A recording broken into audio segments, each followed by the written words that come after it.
Boa noite, tudo bom, queridos? Vamos lá, vamos continuar, na verdade, né? Nossa disciplina, gestão de serviço social, gestão e planejamento de serviço social. Agora, nós já falamos um pouco da assistência, um pouco do SUS, né? Da saúde, da assistência, da vigilância socioassistencial na saúde, né? Que é um pilar da Política Nacional de Saúde. Agora nós vamos falar do terceiro setor, que é onde também eu tenho formas de gestão, tá certo? E que nós podemos trabalhar, certo? Nós podemos trabalhar em ONGs, tá? Eu não me recordo se em Pedreiras tem ONGs, mas, por exemplo, uma ONG que eu tenho certeza que tem Pedreiras para ficar mais fácil para vocês é a PAI. É uma ONG, é uma instituição filantrópica, né, sem fins lucrativos. E ela tem... Pronto, agora dá pra ver minha cara melhor. E ela tem a intenção, no caso a PAI, ela trabalha com crianças autistas, não é isso? E tem aí perto do castelo, perto do castelo que fica a PAI, ali na avenida principal, tá bom? E bora lá. O slide está no material complementar, tá certo? E vamos para a aula. Terceiro setor no Brasil.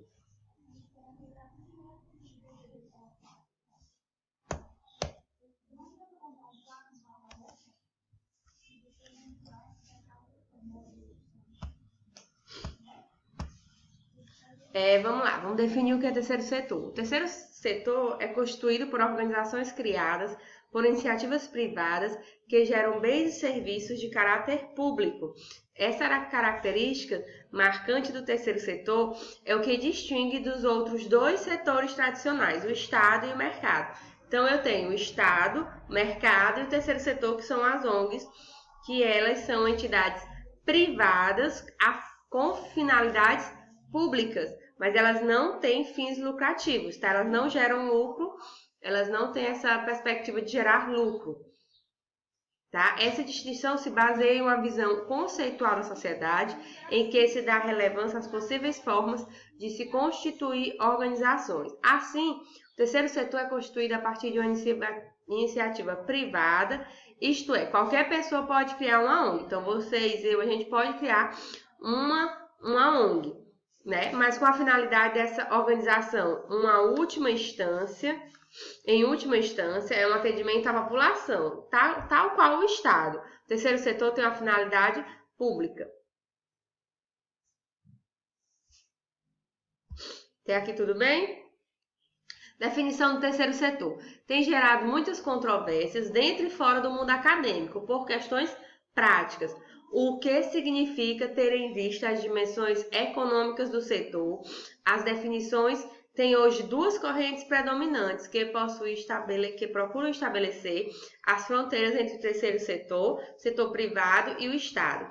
As correntes europeias, primeira, né, identifica o terceiro setor com a economia social. A economia social engloba os seguintes setores: o cooperativismo, mutualismo e o associativismo.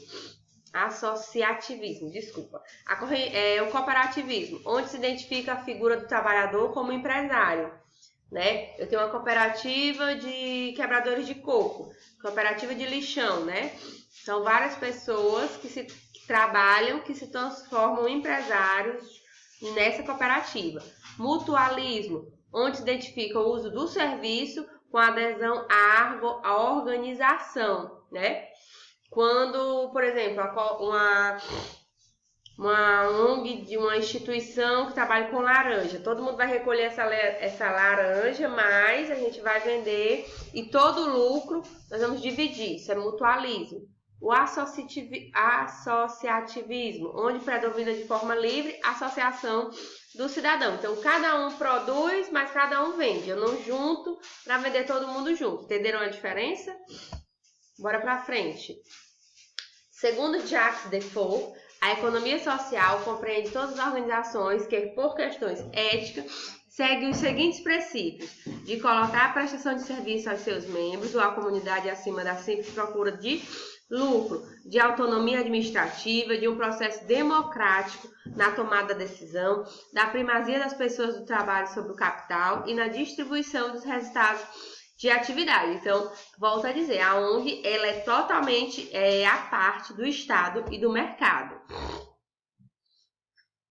A segunda linha de pensamento é a norte-americana, identificada como Center e Policy Studio do John Cope University. Define o terceiro setor como sendo constituído por organizações estruturadas, localizadas fora do aparato de forma do Estado, que não se destina a distribuir lucros aferidos às suas atividades entre seus diretores ou entre os conjuntos de acionistas, autogovernada, elas não dependem do Estado nem do mercado, né, do setor financeiro, envolve indivíduos no significativo esforço voluntário. Né? A grande maioria das ONGs, elas têm o trabalho voluntário como a sua premissa. Vou aumentar aqui um pouquinho para vocês verem melhor.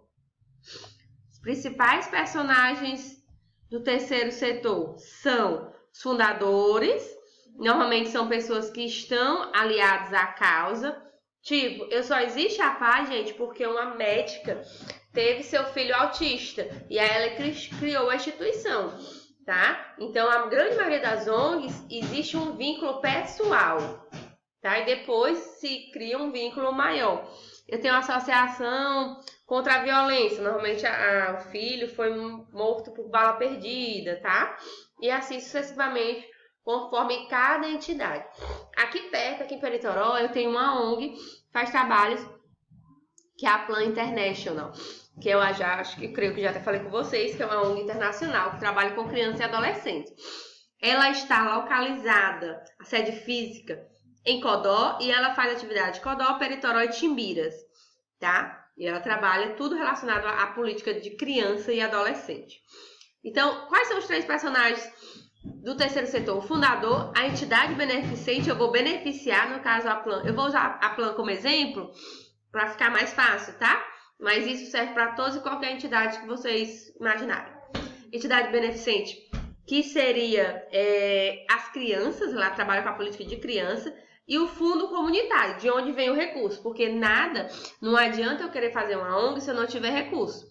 Porque toda e qualquer instituição, na verdade, tudo que a gente for fazer precisa de recurso. Eu vou fazer uma atividade de lazer com as crianças, eu preciso do lanche, eu preciso da bola, isso tudo gera recurso, tá? Gera recurso não, precisa de recurso para ser executado. Desculpa que minha sinusite tá... Se chamei no nariz, é minha sinusite.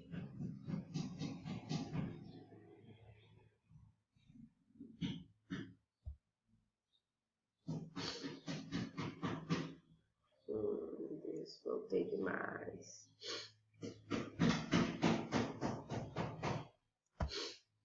Vamos lá. Gente, voltei demais.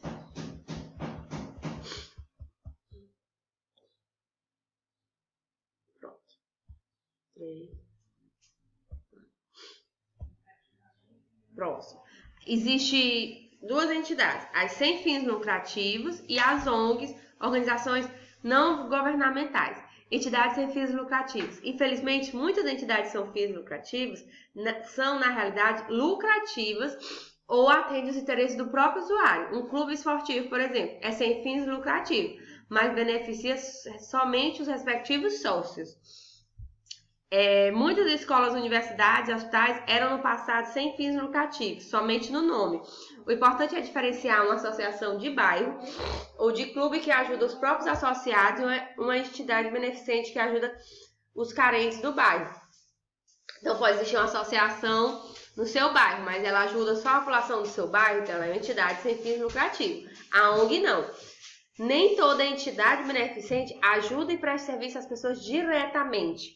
Uma ONG que defende os direitos da mulher, fazendo pressão sobre os deputados, está ajudando indiretamente todas as mulheres, assim como a criança, né? Então, ela não necessariamente precisa prestar serviço. Ela pode está no viés pressionando as políticas públicas. E normalmente as ONGs fazem isso com maestria. Elas pressionam a execução efetiva das políticas públicas. Nos Estados Unidos, essa categoria é chamada de Advocacy Group. Isto é, a organização que luta por uma causa. Lá, como aqui, elas são muito poderosas politicamente. Empresa com responsabilidade social. A responsabilidade social, no fundo, é sempre do indivíduo, nunca de uma empresa jurídica, né? Sempre é do CPF, não do CNPJ, nem de um estado impessoal. Caso contrário, as pessoas repassariam as suas responsabilidades às empresas e ao governo, ao invés de assumirem para si. Mesmo conscientes disso, vivem reclamando que os outros não resolvem os problemas sociais do Brasil. Porém, algumas empresas vão além das verdadeiras responsabilidades principais, que é fazer produtos seguros, acessíveis, produzindo sem danos ambientais e sem estimular seus funcionários a serem mais responsáveis. Eu tenho, por exemplo, a IP, não sei se vocês lembram da propaganda da IP, que a cada pacote de sabão que você comprava, ela, segundo ela, plantaria uma árvore. Isso é empresa com responsabilidade social. A gente, quando ouve isso da empresa, a gente... eu vou comprar na IP, mesmo o sabão sendo um pouquinho mais caro, porque eu tô ajudando ela a fazer a minha parte. Né? Eu não planto, mas ela planta por mim.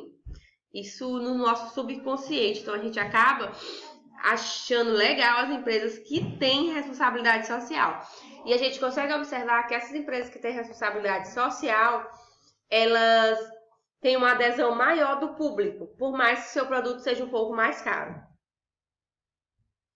A participação. O tema de participação encontra-se bastante presente no campo acadêmico e intelectual. Não é tarefa fácil, conforme apontado por diversos autores, devido à dificuldade da universalização do termo, pelo fato de cada campo de conhecimento identificar participação de uma maneira específica.